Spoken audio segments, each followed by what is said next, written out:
Hello, everyone, and welcome back to Maggie and Ferocious Mondays. Today, we will be reviewing our last segment of episode 6 of Maggie and the Ferocious Beast, season 1, episode 6C, The Push Me Popper.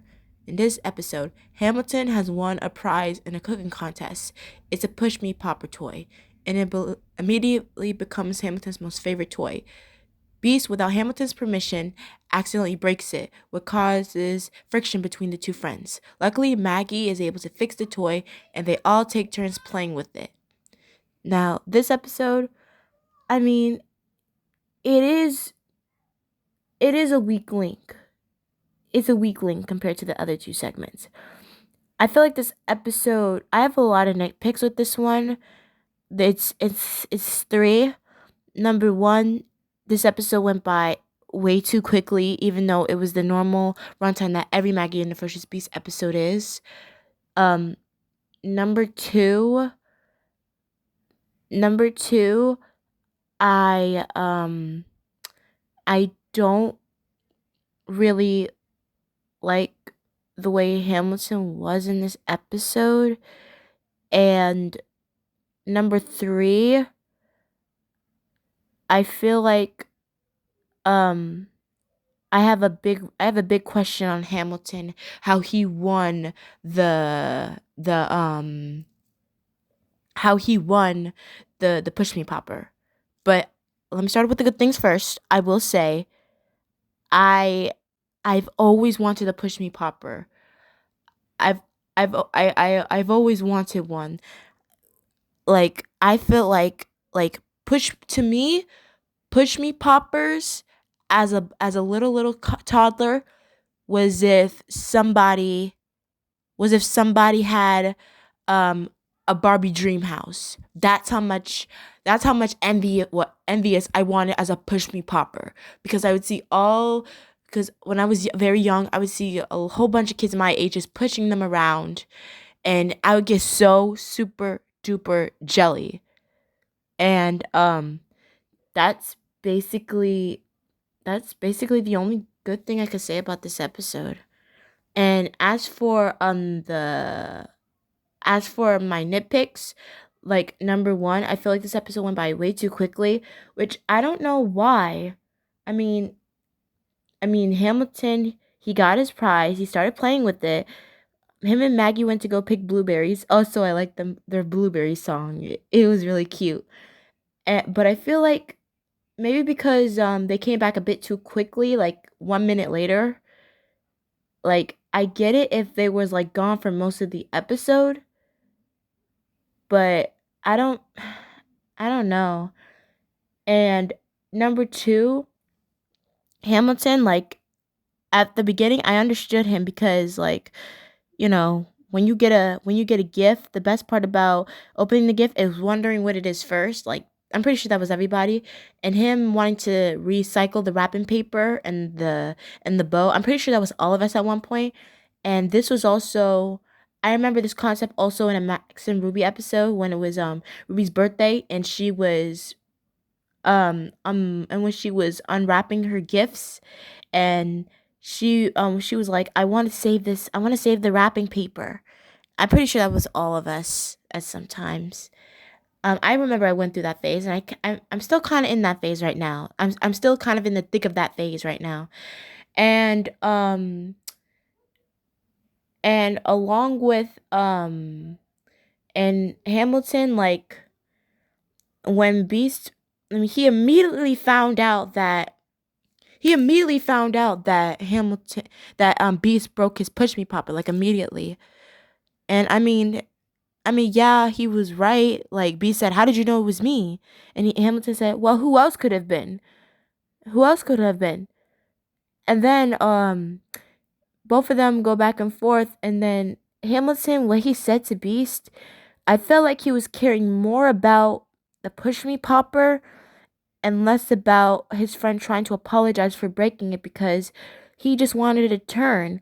Not to mention, even though Beast was stalling, he had even when Beast was stalling, even if he, let's say he didn't break the push me popper and he still wanted Hamilton to bake a pie, and Hamilton would have just said, I said I bake a pie and I will, but first I want to play with my push me popper. Like, So you're telling me if you didn't know that he broke the push me popper, or he didn't break it at all, if you mean to tell me you care more about your new toy than keeping a promise to your friends or baking something with your friends? Is that what you're trying to tell me?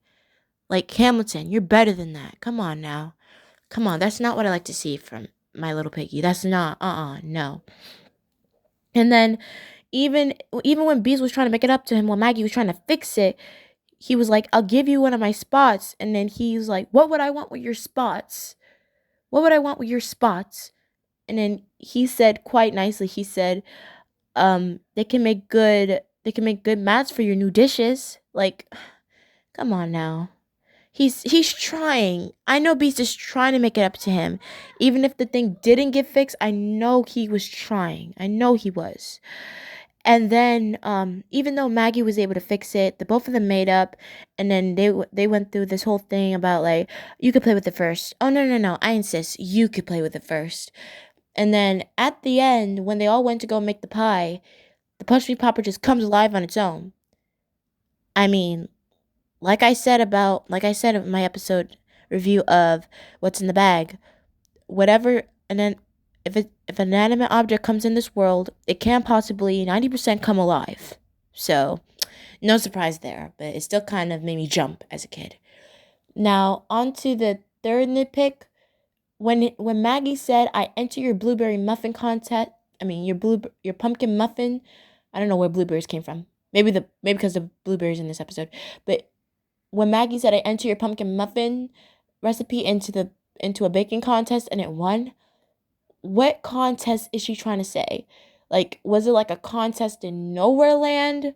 Or was it like a contest that like, or was it like she used Hamilton's recipe that from her world and used it outside of her little world that she created? And Maggie technically won the prize, but since it was Hamilton who thought of the recipe, she decided to give it to him.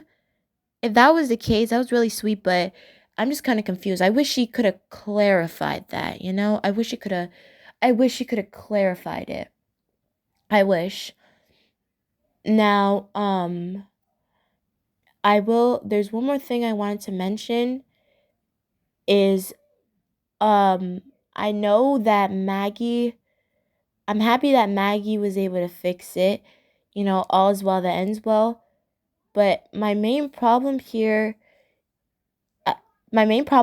that I feel like the episode went by too quick, and that Hamilton was just being selfish. Not like selfish in a way that, oh my god, he was so selfish. I can't stand him.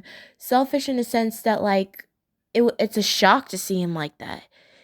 It was kind of shocking, and shocking in a way that it made me clutch my pearls, so to speak, figuratively. But it's just, I don't like to see that. The thing with me is when there's a specific character that I like, because let's say they have some of my character traits, being sweet, being sassy, being creative, being crafty, love having a musical side to them. That's what Hamilton is, you know? But let's say they have an out of pocket character moment, and when they do, in front of me, it just not only it makes me feel like that character is giving a bad look to him or herself, but it makes me feel bad for that character because I'm like, why is he or she acting like this? I I'm I'm not only just surprised, but I'm ashamed. I'm ashamed of this character for having an out of pocket moment because that's not who I like to see that character as. I don't want to see, like, for instance, Hamilton. Hamilton is Hamilton. I don't I don't see Hamilton as somebody who um cares about um sentimental things, not sentimental. What's the word? Materialistic items. Materialistic items. I see him as somebody who who genuinely cares, who's a nice friend, who likes to cook. I don't see him as somebody who just cares about materialistic items. And that's why most of my problem with this episode comes from Hamilton. And I don't like to see him like that. So if you can tell by my, disappointment from this episode, I'm sadly gonna have to give this episode a 5. I was pretty ashamed of Hamilton in this episode because of the way he acted, the way he lashed out at Beast. Even though he said sorry, it just made me feel like, I don't know. It just made me feel ashamed of Hamilton, and I did not like that. So this episode getting a 5, you know? So yeah, I'm giving this episode a 5. I did not like it. Well, not. I mean, the episode was okay, but I felt like it went by. I feel like this episode went by too quick, so it's getting a 5. And this was not a good way to end this batch of segments because, well, honestly, what's in the bag? What's in the bag had some flaws, but it's not as much flaws as this episode. I love Beastly Picture. And ironically, this episode is kind of the same as the last segment. Like Beast trying to fix something before the person of that thing that they broke came back. But in this episode, but in the last episode, Maggie, she didn't get mad at Beast and she was like, "How could you do this? How could you do this?" Like she was like, "What happened?" And then she let Beast explain himself. And I wish we could have gotten that from Hamilton. And real quick before I end off this review, if I were to rewrite this episode, it would go like this. Hamilton got the I'm sorry for the screaming. I'm sorry for the screaming. Hamilton would have gotten the push me popper. And then when it came to him and Maggie going to get some blueberries, I wish they would have been Beast would have broken the push me popper. And instead of and when Hamilton would have came back, I wish he would have made the pie. Then I wish that we had a whole montage of him making the pie, and then he would have asked, and then he would have played with the push me popper, and then he would have try to stall and then Beast would have stalled Hamilton about are you sure you don't want like another slice of pie, like something like that, and then we could have gotten that, and then I don't know, maybe Beast could have lied. Not I don't agree with lying. But if we would have gotten a concept like that, it would have made much more sense, you know? But yeah, this episode is sadly getting a 5, so I'm sorry. I'm very, very sorry. So if I had to rank this batch of episodes, Beastly Picture would be at the top. What's in the bag at number 2, and the last place sadly is gonna have to be the Push Me Popper. So yeah, this episode is in last place. It was honestly a disappointment, and I'm not too happy with it. I did not like the results. I mean, the ending was somewhat bittersweet, not really, but yes, this episode is getting a 5. So, yeah. So, tune in with our next review as we will be reviewing our next episode, Season 1, Episode 7A, Sunspots. See you all next time. Great. Googly moogly.